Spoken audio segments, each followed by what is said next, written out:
I came to my study of Islam late in life. I had studied religious texts all of my life, starting being a teenager. I've studied Torah at the Orthodox Synagogue. I've studied the New Testament a fair amount. I've studied Buddhist sutras. I've studied the Bhagavad Gita. I've studied a lot of religious texts. And then I came to Islam. Islam was very different because it was so concerned with the non-Muslim. You see, when you read Buddhist sutras, it's concerned with how to be a Buddhist. It doesn't concern itself with non-Buddhist. Now here's the problem. Not only did Islamic doctrine concern itself with the non-Muslim, the treatment of the non-Muslim was terrible. There were two treatments of the non-Muslim. One is religious in that they went to hell, but the other is political, what happened to them in life today. So we need a special name for the non-Muslim, because non-Muslim is a neutral term, and yet the non-Muslim is not treated neutrally. They can be enslaved, tortured, raped, lied to, deceived, plotted against. These are not neutral things. These are political terms, and they're very harmful. Now, the Quran has a word for the non-Muslim. It's called Kafir, K-A-F-I-R. Now, like everything else in the Quran, the meaning slightly shifts over time. At first, the word Kafir just means someone who's not grateful or who covers the truth. But as time goes on, finally the non-Muslim, the Kafir, can be destroyed in jihad. So there's a progression of different meanings of the Kafir, but in the end, the Kafir can be harmed. And that's the reason I don't like being a Kafir. Now, you all know I like to measure things, and so one of the things I measured was how much of the Quran, the Sirah, and the Hadith are about the non-Muslim. The answer, 51%. That is, most of Islamic doctrine concerns itself with the Kafir, which is a political problem, not just a religious problem. Now then, the Quran uses a lot of different words for the non-Muslim that are religious. People of the book, pagan, polytheist, Jew, Christian, apostate, infidel. But all of those who did not submit to the Sharia suffered a political consequence, which was some form of harm: death, torture, execution, assassination.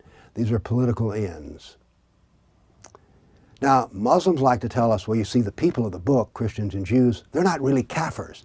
They're brothers in the family of Abraham. Well, let's see how these brothers in the family of Abraham are treated. Do you think the Jews that were executed as people of the book felt any different than the pagan who was executed? Nah, the political consequence is the same: submission of some form or another.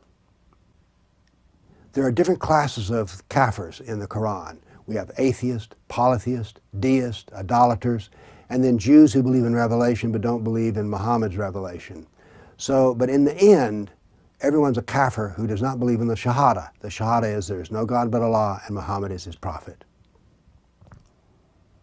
I view Islam as a political system, and the Sharia extends to all other religions, which is a political thing. They must all submit and run their lives according to the Sharia. The Kafir is a political class. Unfortunately, historically, their victims stand and suffer alone. That is, the Buddhists suffer, and who knows about it? The suffering of the Africans under jihad involved in slavery, who knows about that? The Hindus know about their own suffering, but they don't really know about the suffering of the Christians who were in what was originally called Asia Minor, or what is called Turkey today. So, although the people suffer, they suffer alone, and I want to use the word Kafir to show that they all are the same political class. Now I'm coming to one of my main points. Anytime I make a video about religion that includes Christians and Jews, I get hate mail about how people hate the Jews, they hate the Christians, they hate the Jesuits, they hate the Catholics, they hate the Protestants. Here's the thing. Go ahead and hate them, but know this, you the hater, you're going to suffer the same political result as the Jew, the Christian, and everyone else. Get the picture. You may not like other religions, but in the end, whether you're an atheist or not, you're going to suffer the same political consequences. This is the reason I want to use the word Kafir to unite us politically. We're all the same in a political class. Now then, how do you know that if you use Kafir, it's the right word? And by the way, I use Kafir with a capital K because I use it to mean a special meaning: all those who suffer under Islam. Here's how you know you're using the right word. Do you know who doesn't want you to use that word? Muslims. You see, it's their little dirty word that's a secret. Now, we have a word in the English language that we can't use, and we call it the N word. Well, Kafir is the K word in Islam. So Muslims hate it, which is the proof that we need to use it. In the Arabic, the plural of Kafir is Kufar, K-U-F-F-A-R. But I don't use that. I want to use the English plural, kafirs, plural with an S, because I want the word to become adapted and used. We must understand that all kafirs are the same in the end, and so therefore we need to use the same word for each other. Thank you.